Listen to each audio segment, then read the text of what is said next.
दोस्तों, आज हम बहुत ही अद्भुत जानकारी आपके लिए रुद्राक्ष के बारे में लेकर आए हैं। शिव महापुराण से ये जानकारी प्राप्त की गई है। शिव महापुराण में दोस्तों ऐसा लिखा है कि रुद्राक्ष धारण करना शिव को पाने के लिए एक रास्ता है, और जो व्यक्ति रुद्राक्ष धारण करता है वो व्यक्ति को शिव की कृपा प्राप्त होती है।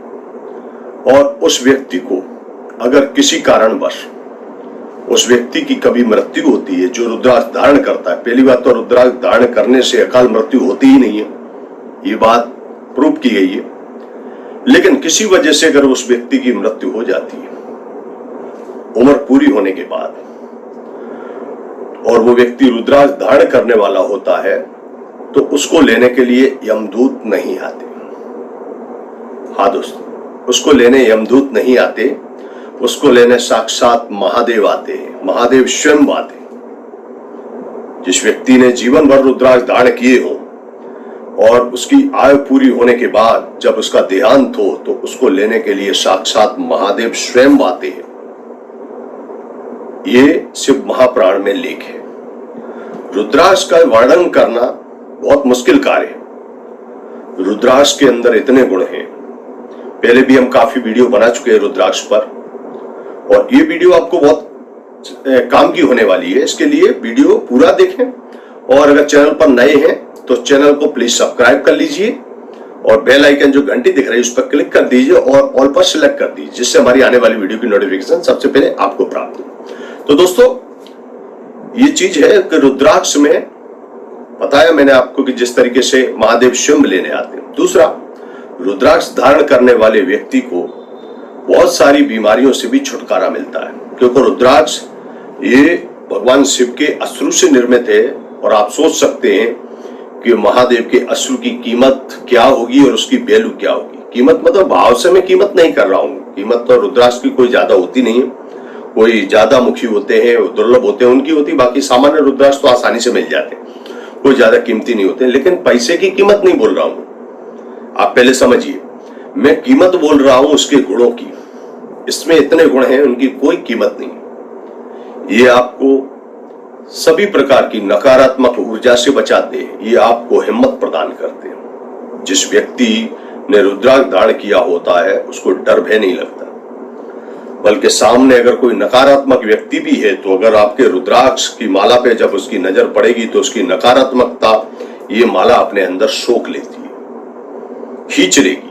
बुरी शक्ति का बुरा प्रभाव जो रहेगा उसको खींच लेगी। इसके लिए कोई भी रुद्राक्ष होते हैं, जब आप धारण करते हैं तो देखेंगे आप कुछ समय के बाद जो रुद्राक्ष होते हैं वो किसी भी प्रकार के हों, चाहे भूरे हों, कैसे भी हो, वो हल्के डार्क कलर में आ जाते हैं। तो डार्क क्यों हो जाते हैं?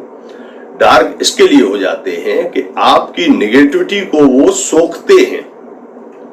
निगेटिविटी मतलब नकारात्मक ऊर्जा, उसका रंग होता है काला। तो इसमें काला प्रभाव इसके लिए पड़ता है। और प्रभाव पड़ने से ये नहीं होता कि वो रुद्राक्ष शक्तिहीन है कि प्रभावहीन है। रुद्राक्ष जितना आप पुराना होता जाएगा और जितना वो डार्क होता जाएगा उतनी उसकी शक्तियां बढ़ती जाएंगी। ये खासियत होती है रुद्राक्ष में। और रुद्राक्ष में तमाम प्रकार की मालाएं होती हैं, जैसे पंचमुखी की माला, एक मुखी से लेकर 14 मुखी तक के रुद्राक्ष, गणेश और गौरी शंकर को मिलकर बनने वाली सिद्ध माला, और एक होती है इंद्रमाला जो 1 से लेकर 21 मुखी तक के रुद्राक्ष को मिलकर बनती है, जो बहुत दुर्लभ होती है। और 1 से 14 मुखी में ऐसा माना गया है कि पहले आप अगर सादा माला धारण करते हैं तो अगर महादेव के प्रति आप में सच्ची श्रद्धा है तो महादेव आपको कुछ समय के बाद ऐसा बना देते हैं, इस लायक बना देते हैं कि आप सिद्ध माला धारण कर सकते हैं। और सिद्ध माला धारण जो व्यक्ति करने लगता है उसको भगवान फिर आगे उस लायक बना देते हैं कि वो इंद्रमाला भी धारण कर सके। वो अपने आप चलकर आ जाएगी, आपको ढूंढने नहीं जाना पड़ेगा। भगवान आपको इतना कामयाब बना देंगे। ये होता है इंद्रमाला। और सिद्ध माला में क्या होता है? सिद्ध माला में करीब जो मुख्य देवता हैं सारे के सारे उसमें विद्यमान हैं, और इंद्रमाला के अंदर 33 कोटि देवताओं का निवास है। इसके लिए इंद्रमाला की, इंद्रमाला जो होती है उसको देवराज इंद्र वगैरह धारण करते हैं। रामायण काल में जो सुग्रीव के भाई बाली थे वो धारण करते थे, वही माला थी, उसका ही प्रभाव था, जिससे कि ये कहा जाता था कि सामने वाले व्यक्ति की आदि शक्ति उनमें आ जाती है। तो वो माला का प्रभाव था। और माला जब भगवान राम ने बाली का वध किया तो वो माला जो थी बाली के गले में थी, तो उनको तीर तो लग गया लेकिन प्राण नहीं निकले। यमराज पास में खड़े थे, बोले कि ये रुद्राक्ष धारण किए हैं, हम इन पे पासा नहीं फेंक सकते, एक बार हम ऐसी गलती कर चुके हैं। मार्कंड ऋषि को पासा फेंक कर तो महादेव ने हमको बहुत दंडित किया था, इसके लिए उस दिन से हमने बंद कर दिया कि कोई भी रुद्राक्ष पहने व्यक्ति हो उस पर हम पासा नहीं फेंकते। आप पहले माला निकाल दीजिए, उसके बाद ही हम इस व्यक्ति के प्राण ले सकते हैं। तो फिर माला हर कोई नहीं निकाल सकता था।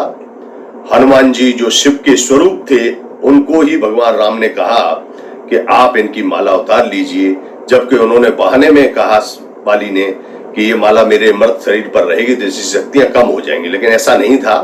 वो माला शिव के हाथों से ही उतरवानी थी और शिव के हाथ लगते वो माला में तो वो माला और पवित्र होती और उनको मोक्ष की प्राप्ति होती। इसके लिए वाली ने खुद अपनी माला में भगवान शिव के द्वारा हाथ लगवाए और भगवान शिव मतलब हनुमान जी ने जब वो माला उतारी तब यमराज ने पासा फेंका, मतलब लेने भगवान शिव ही आए थे, आप समझ लीजिए। तो ये रुद्राक्ष के चमत्कारिक लाभ होते हैं जो शास्त्रों में ही वर्णित हैं।